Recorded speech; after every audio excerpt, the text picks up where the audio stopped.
Hello, I'm Jigo from TikTok, and congratulations! You did an amazing job kanina, vocally wise, live, and yung dance nyo napakagaling. Congratulations dito sa first album and first media con ninyo.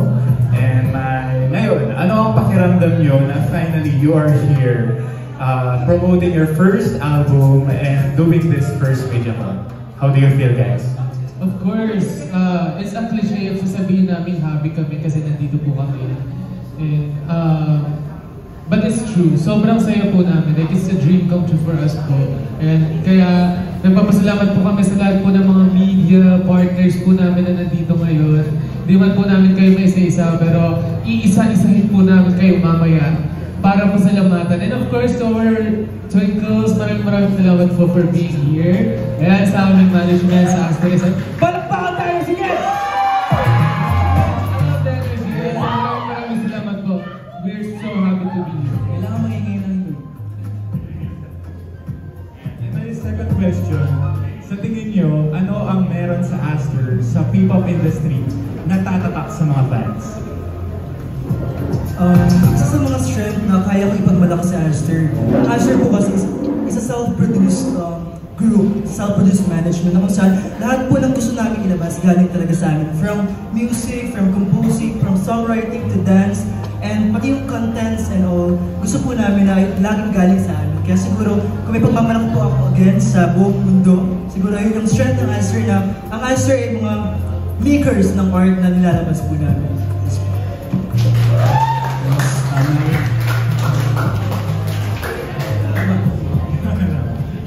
Congratulations again. Thank you po. Salamat po. Yeah, thank you po. Next po. So, hi everyone. Congratulations sa first full-length album nyo. I mean, as someone who listens to P-pop, wala pa kayo kayo. Right? And ngayon fan nyo na talaga. Wow! Welcome to So, my question would be, if you could recommend one song from the album to someone who has never heard of Aster before, which song would it be, and what would you say to convince them? Yes, I would like to answer that question. For me po, in this album, for someone na hindi talaga kalala ng Aster, I would recommend Bunting Tala. Kasi in that song po, talagang binuhos po namin yung heart namin within that song, and especially sa composer ng song na si G, naming kagrupo, and si Sir Renz Jomel, if nandito po kayo ngayon, maraming salamat po.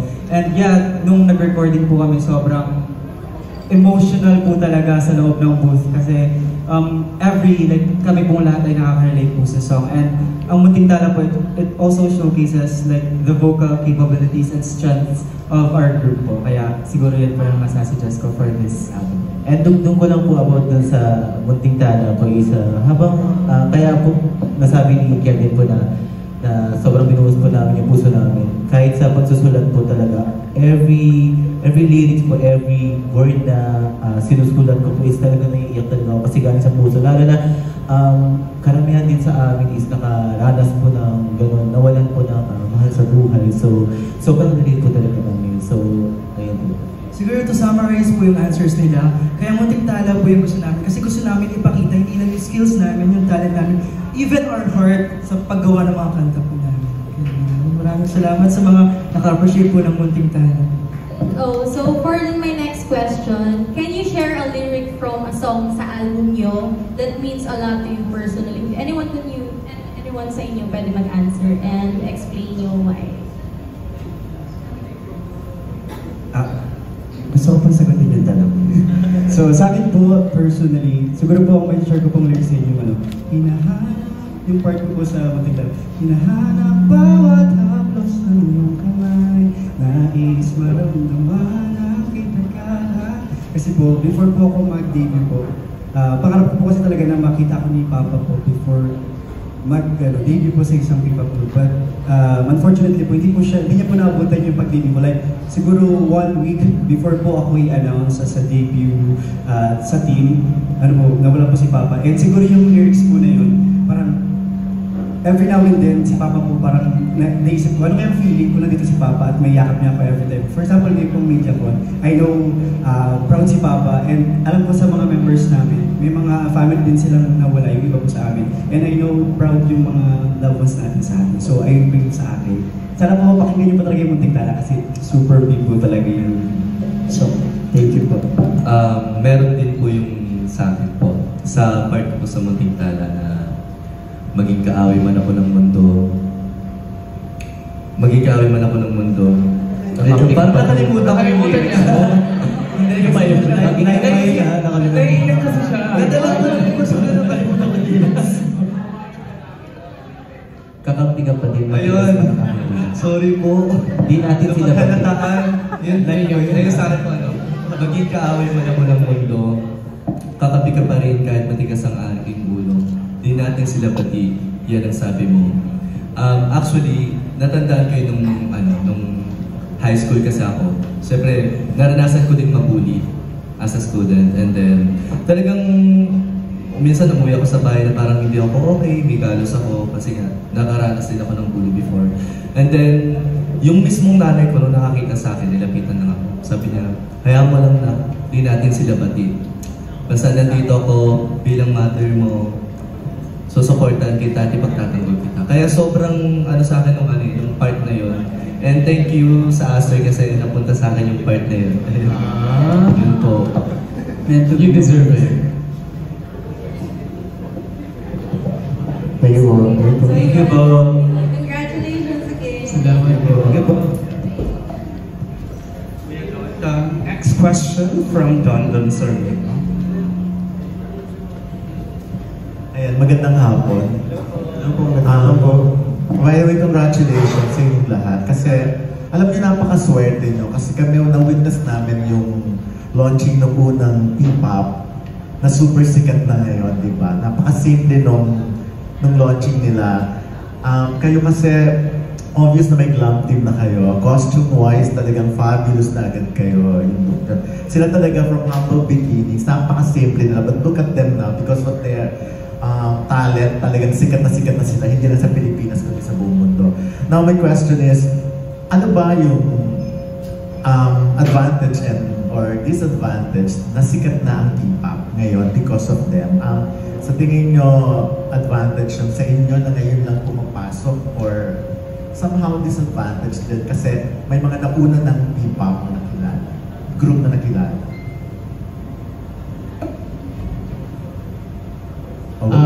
Can I answer the question? Of course.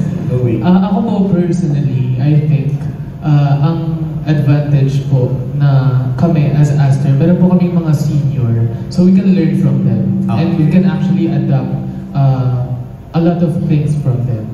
And siguro po yung disadvantage, actually nagdadalawang isip po ako, sir, kung sasabihin ko siyang disadvantage. Kasi I think it's both an advantage and a disadvantage. Kasi may nauna na po sa amin. So, kumbaga sa race, nauuna sila. And we're like far from them. Pero still, it's an inspiration to be like them very soon po. So, pwede naman, pwedeng advantage. Yes po. And siguro to add na rin po, parang since we entered the industry, parang it was never in our minds na there are advantages and disadvantages. Okay. Kasi we are just here just to do what we love. Like, hindi namin iniisip the disadvantages and advantages that we have or someone's ahead or someone's falling behind. Like, we're just here to say we're doing what we love and we just want to inspire people. Okay, nice answer. Okay, second question ko. Ano lang yung, again, advantage or disadvantage na ganito kalaking group? Kasi sobrang dami nyo eh. I will answer that question. Like for example, yung leader, sinong leader nyo? Parang how to handle yung ganito kalaking grupo, di ba? Kian? Would you like to answer that? Siguro, sub-leader nga po pala. Leader and sub-leader po. Okay. Yeah. Siguro one thing that challenges that we're facing as currently the largest P-pop boy groups in Philippines is like the accommodation of like events to us. Kasi like this is the first time the industry is like seeing this large number of P-pop boy group. Yeah, things are changing and things are adjusting, and we're here naman in the adjusting phase. So that's one of the challenges that we're facing as the largest. Yeah. So parang anong solusyon doon? Okay lang ba na talaga? Like kanina narinig ko na yung kwentuhan dito. May gustong kumuha sa inyo pero ang dami nyo. Tapos yun nga, accommodation pa lang, airfare pa lang, sobrang dami. So paano masasolve yung gano'n? Lagi po namin sinasolve yung problem namin every time na nagkakaroon po kami ng mga challenges by having a meeting po with our management. Kasi we know na, sabi nga ni Charlie kanina, one of the problems na na-encounter talaga namin is yung dami namin, yung budget, financially, super hirap din talaga namin umangat. Pero at the same time, dahil nga marami kaming suggestions na pwedeng ibigay, marami kaming advice from our seniors na in G, and also our management. Marami rin sila, kahit kaunti man sila, pero marami silang pwedeng may tulong na I think the best solution na para ma-resolve namin lahat ng problems po namin. And idudugtong ko lang po na ang naging resolution din po namin is kaya po kami nagkaroon ng sub-unit po, which is yung Aster Zodiac and Aster Axis po. Para bumahati yung group, nadala pa rin po namin yung buong pangalan po namin na Aster. So bali nagiging dalawang group kayo? Yes po. Okay, thank you. Thank you so much po. Thank you po.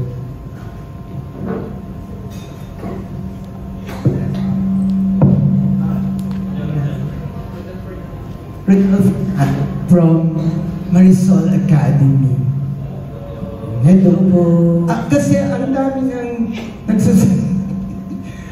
nagsusulputang P-pop groups, di ba? Ngayon, ano sa palagay nyo ang magiging edge ninyo or paano kayo mapapansin?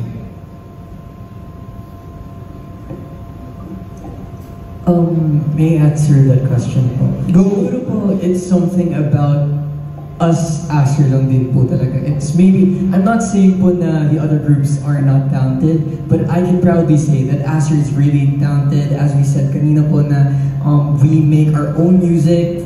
The very beginning, pinaka-scratch po, sa amin po yung galing.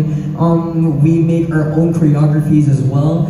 And yeah, I think that's something, ayun po yung pinaka-edge po ng Aster na masasabi ko po na ayun po talaga yung pagmamalaki ko po sa buong mundo or sa buong P-pop po. But I'm not saying that the other P-pop groups are not talented. They are really talented.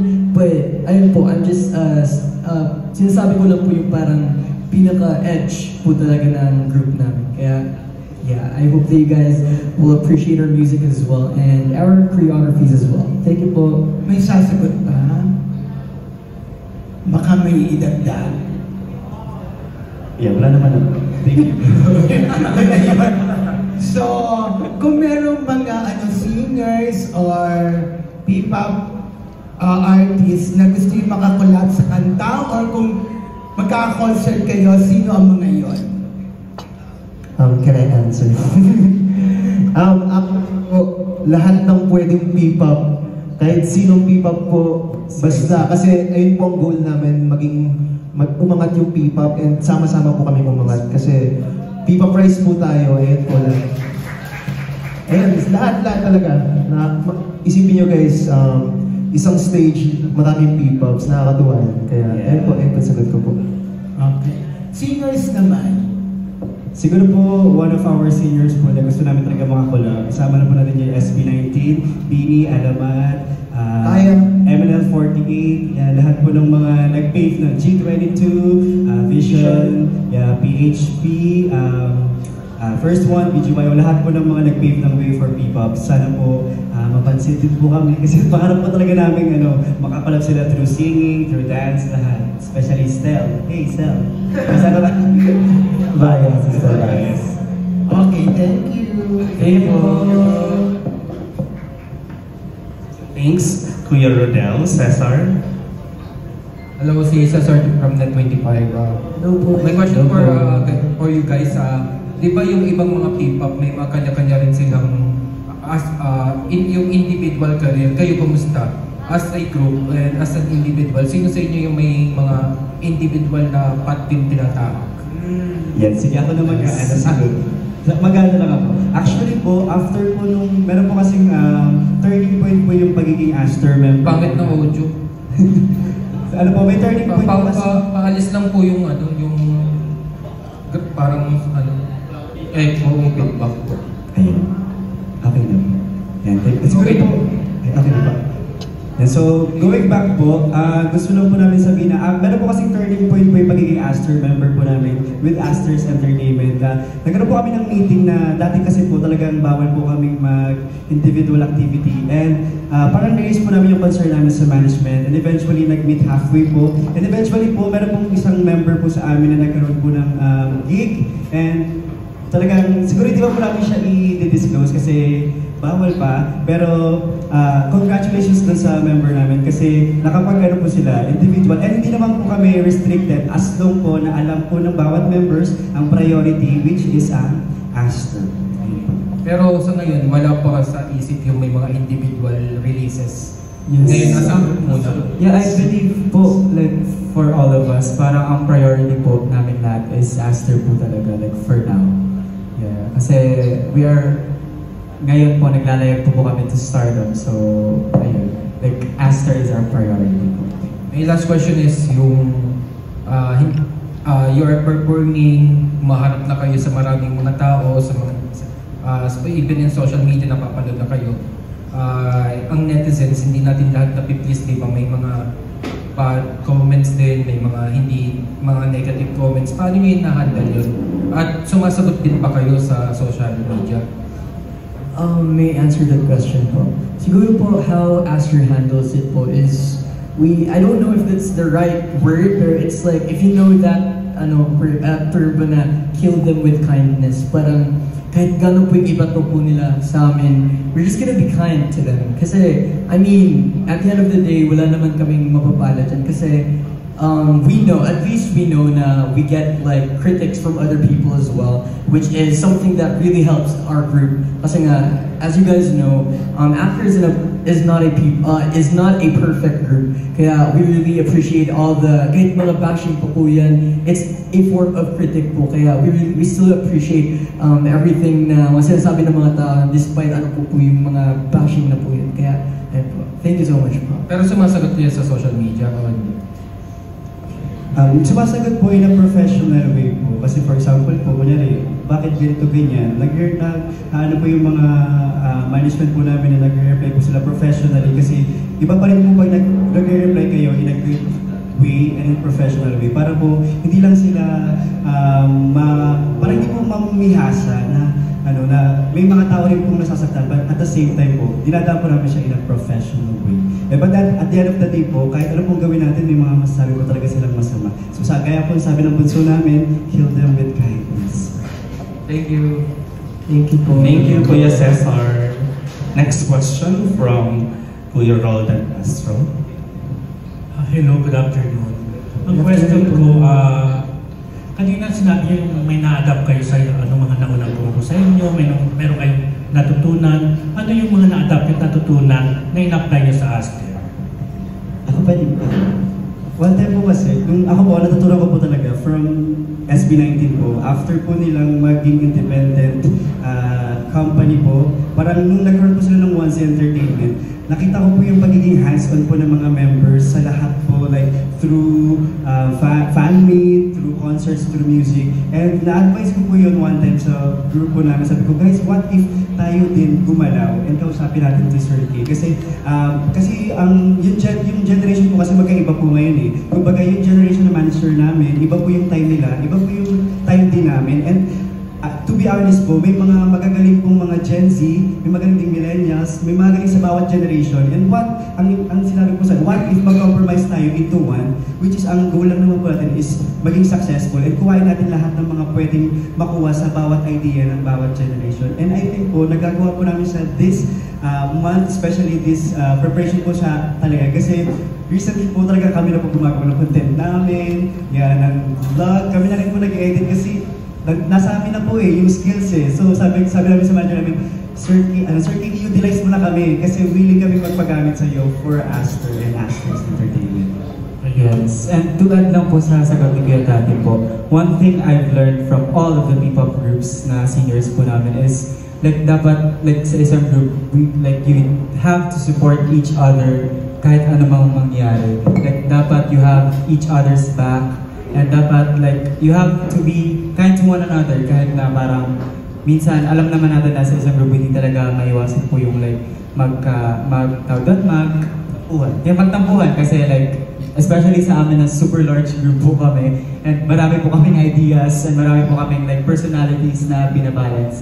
So yeah, yan din po ang aming like na-adapt and also like na-apply din po namin as a group, especially sa guidance po with our leaders na like we have to support each other and we have to always meet halfway. Yes, yan po. Ayun, tapos ang question ko para sa lahat, pwedeng pakibanggit ang pangalan para matandaan lang sa dami ninyo. Sino ang showbiz crush nyo at ano ang madalas nyong pag-awayan bilang isang grupo? Showbiz crush Isa-isa. Oo, isa-isa. Pakibanggit ang name para matandaan namin ha, kasi sa dami ni pasensya na. Kumusta po? Yes, Ian lang. Kumusta po ako si Esther Kian, K-Ian, and actually, after niyo pong itanong yung question na yun, isip ako, tapos wala akong maisip talaga, honestly. Pero siguro, last time kasi nagkaroon kami ng shooting for I Want Us, so, and siguro na-appreciate ko rin yung personality ni AC Bonifacio. Kaya, yeah, siguro siya yung, celebrity crush ko po. Dahil? Yung dancing skills niya po. Same po kasi kami na dancer po pareho. Okay, next. Crush lang naman eh, hinahangaan lang. Someone who I really admire in the music industry of the Philippines is Dennis Julia. Like, I like just how confident and she is, and she has this the energy that she resonates sa akin is parang she's not meant to please everyone, so those who resonate with her music will come. And yeah, I just love that she's so confident and she just does what she loves. And yeah, I admire that so much. Yung name daw, sabi ni Don Don, nagagalit siya eh. I'm Charlie po pala. Charlie. Okay, next. Hello po, I'm Aster Tatin po. Ang celebrity crush ko po, international. Wow, international. Sa akin po, Twice po. Kung alam niyo po yung Twice, yung buong Twice po yan. Kasi lahat sila? Twice po, yung Korean. Yung group. Opo, lahat po sila. Like, sobrang idol ko po sila. Sinabot po lahat ha? Opo, laban na po yun sa mag-iinarte pa ba? Opo. Tapos, and sa local po, siguro si Shubi Etrata po. Like, kung paano po siya sobrang down to earth, even though madami na siyang nakukuha blessing, sobrang ganda niya. Ayun lang po. And sobrang bait. Thank you po. Okay. Next. Name muna. Aster G po. I'm Aster G. So, actually, wala kahit na isa sa members po kung sino yung crush ko talaga, pero may ko na sasabihin. Nahiya. Si Ivana po talaga kasi si Ivana po kasi sobrang nung nanonood po kasi ako ng vlogs niya nakikita mo talaga na hindi lang po maganda yung manlabas niya pero pati rin po yung heart niya, ang true niya po tumulong sa tao. So ayun po si Ivana. Kung nanonood kay Ivana, alam mo na. Next. Ako po, I'm Master Alas po pala. Pareho po kami ni Kuya Tati. Ang crush ko rin po is nasa K-pop. Kung kilala niyo po yung New Jeans, pero ano na po kasi sila parang nag-disband na, nag-lilo. Ayun, so, ang nagustuhan ko kay, si Kang Herring po. Bale, gusto ko po yung bawat galaw niya sa pagsayaw, yung genre, parang nagagawa niya po lahat. And yun na yung kung paano siya kumilos. Kasi I love, yung introvert talaga. Yung mga tahimik. Okay. Sa local wala? Ito po local po. Wala po eh. Ito po. Alam po ay Master Lawrence po. Okay. Siguro po hindi siguro. Ang crush ko po is si Sarah Geronimo. Kasi ibang-iba po talaga siya. Kasi kapag wala po siya sa stage, alam natin na mahinhin lang siya, yung parang decenteng tao po. Pero kapag when she perform on stage po, parang nag-iiba po talaga siya, halima po sa stage eh. Grabe pumirit, sumayaw. So yun po yung isa sa ina-admire ko po sa kanya bilang isang artist po. Yeah, may hawig ka naman kay Mateo eh. Thank you po. Next! Hello po, good afternoon po. This is Aster Wayne. Ano po, palagi ko pong kinakwento sa mga co-members ko si Heart. If you know Heart, Evangelista. Everyone knows Heart. Ano po, siguro kaya gusto ko po siya. And she's my celebrity crush. Kasi po, one thing na I admire po, she's very independent. And aside from that, nakaka-relate po ako kasi yung tita ko po kasi is baog. So, and sobrang, ano po, nakaka-relate po yung tita ko sa story niya. And, ayun po. Sorry to say this, Miss Hart, if you're watching, but I still love you. Hindi siya baog ah. Hindi siya baog ah. Correct natin. Oh my gosh, totoo ba? I am corrected po, sorry. Ayun po. Kasi Miss Heart yun ano. Miss Hart. Baka si Miss Heart. Si Miss Heart. Okay, next. Magandang hapon po sa inyo. Ako po si Aster Lloyd. Yung celebrity crush ko po is dalawa. Unang-una po si Julia Barreto po. Dati ko po talaga siyang crush kasi nung parang since high school po ako na nakita ko po siya sa mall show. And super bait po kasi niya. Tapos lalo na nung nalaman ko na may small business po siya na simple lang po. Na ang cute-cute. Basta ang cute po niya. Ganun po. Tapos next po ay si Shubi po ng BBB. Daming crush ka. Eh po si Shubi po, na-attract po kay Shubi kasi sa ugali po niya, tapos sa kung paano po niya tanggapin yung mga taong nasa paligid niya. Kaya yun po. Yun lang po.